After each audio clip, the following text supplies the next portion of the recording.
नमस्कार, मी रवी सूर्यवंशी. मी उच्च न्यायालय बॉम्बेच्या हायकोर्ट क्लर्क टायपिंग एक्झामसाठी आज ज्ञानदीप शिक्षण प्रसारक मंडळ जे की छत्रपती चौक नांदेड येथे आहे इथे एक्झामसाठी आलो होतो. लेखी परीक्षेत चांगले मार्क असताना माझ्यासारखे असंख्य विद्यार्थी या सेंटरला आलेले होते. 20 मार्कांची असणारी ही एक्झाम ज्यामध्ये 10 मार्काची पासिंग आहे.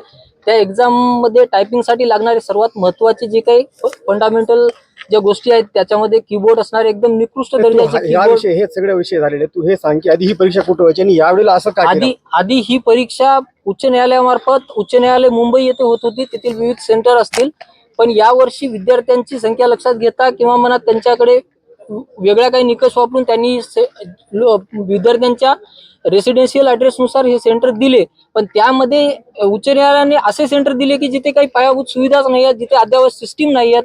त्यामुळे 99.99% विद्यार्थ्यांचे यामध्ये कम्प्लिटली नुकसान झालेलं आहे. आणि परीक्षा कोणती संस्था घेते का सरकार? परीक्षा संस्थेने सरकार म्हणजे हायकोर्ट ऑफ बॉम्बेने ही परीक्षा घेण्याचं एक टेंडर एखाद्या वैयक्तिक कंपनीला दिलेलं आहे.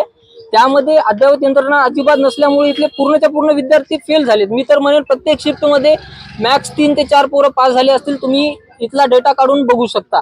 यामुळे माझं एकच म्हणणं आहे की विविध 2-3 इथल्या हिंगोली, परभणी, नांदेड इथून विद्यार्थी काही तर काल येऊन इथं थांबलेले आहेत, पण त्यांचा मानसिकरित्या यामध्ये छळ झालेला आहे. 2-3 महिन्यापासून ग्रुप सी च्या मेन्सची किंवा प्रीची तयारी सोडून पोरं उच्च न्यायालयाच्या म्हणजे एक पारदर्शक परीक्षा असते म्हणून यामध्ये त्यांनी ही परीक्षा निवडली, त्याची तयारी केली, पण त्यांना यातून निराशेशिवाय काहीच हाती लागलेलं नाही.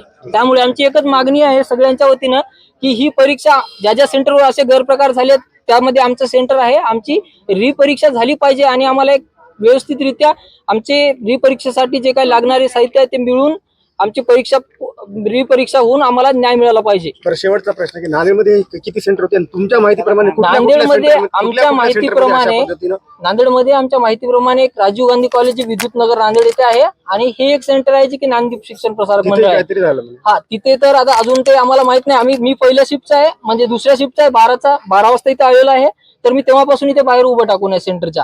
तर आता इथून गेल्यानंतर मी जी काही माहिती घेईल आणि माझ्याकडे जे काही आम्ही विद्यार्थ्यांच्या स्वाक्षऱ्या घेतलेल्या आहे की अशा त्रुटी आहेत त्या आम्ही उच्च न्यायालयाकडे विविध मार्फत म्हणजे आम्ही केस फाईल करू किंवा कलेक्टर मार्फत निवेदने देऊन आम्ही हे उच्च न्यायालयाकडे आमच्या मागण्या पुढे पाठवू.